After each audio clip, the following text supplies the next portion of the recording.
né? Então eles dão uma aula muito rápida de como você vai voar no caça, tá? Uma coisa assim bem ao Russian style, né?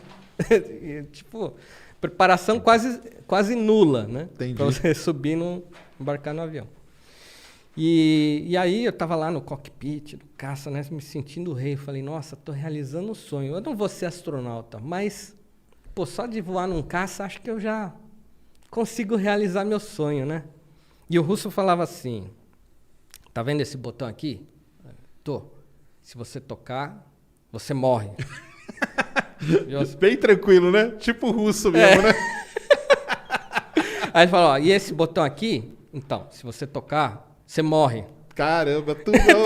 Ou seja, não toca em nada, era mais fácil ele falar assim, não era não, cara? Não, assim, o treinamento russo é uma maravilha, né? Qualquer coisa que encostasse, eu morria. Né? Eu falei, acho que vocês vão ter que carregar uma múmia aqui dentro, porque não dá, né?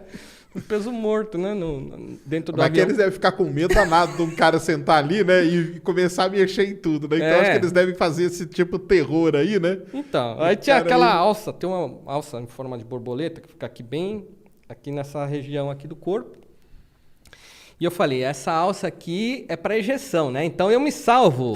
Ele falou, não, você morre. Eu falei, ué, mas você tem ejeção?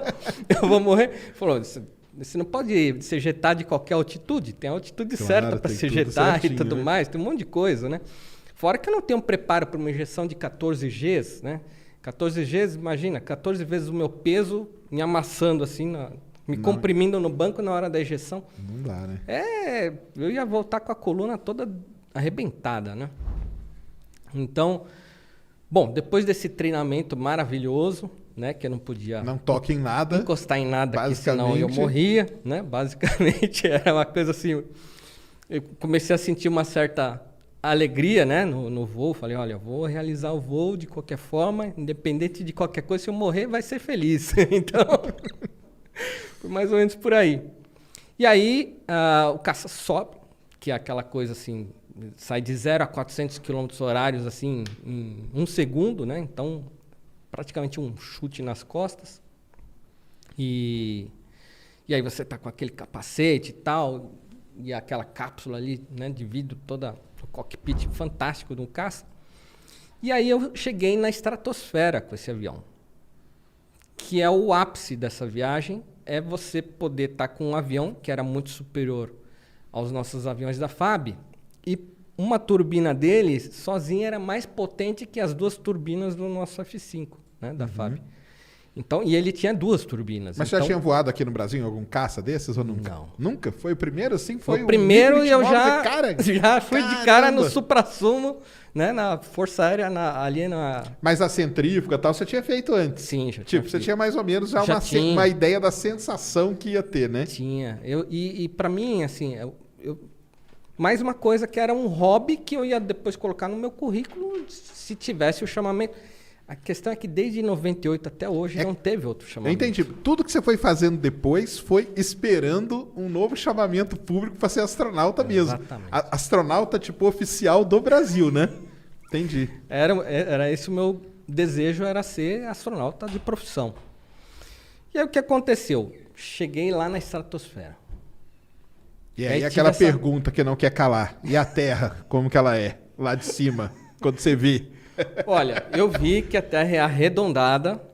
Você não vê lá da altitude que eu estava todo o globo. Você precisa estar lá perto da Lua, a meio caminho pelo menos, para você ver o globo. Mas dali você já consegue ver a curvatura, né, da Terra. Isso. Você já consegue ver as nuvens lá embaixo.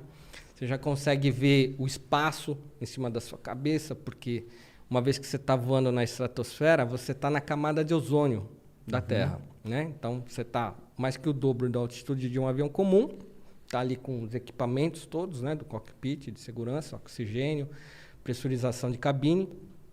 E o interessante é que nessa altitude, a gente sabe que no nível do mar, a água tem a temperatura de ebulição em 100 graus Celsius, só que essa temperatura ela vai diminuindo, né, conforme mais alto você chega. Então, no Himalaia, a temperatura de ebulição da água é 70 graus Celsius.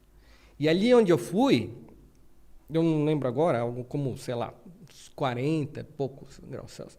Então, o risco que eu tenho ali, se despressurizar a cabine, é começar a ferver a água que está no meu sangue, né? E tudo mais, isso. E ali eu, que nem um baiacu, eu explodo ali, né? Então, você tem que estar sempre com as máscaras e tem que estar a cabine sempre pressurizada para você simplesmente não... Né? Claro. Então, porque ali a coisa é séria, né? Voar de caça a coisa é séria. Então, equipamento todo em cima. Eu tinha uma roupa toda para uso macacão estratosférico, né? E para evitar que o sangue descesse do meu cérebro para o meu pé, então ele ativa uma pressão que comprime o corpo, né? E exige que o sangue continue circulando. Enfim, uma vez que eu vi a Terra, vi o Sol ali brilhando que nem uma estrela, tive aquela visão maravilhosa, eu falei, nossa, era isso que eu sempre sonhei, ver a Terra de cima, né? Então eu estava realizando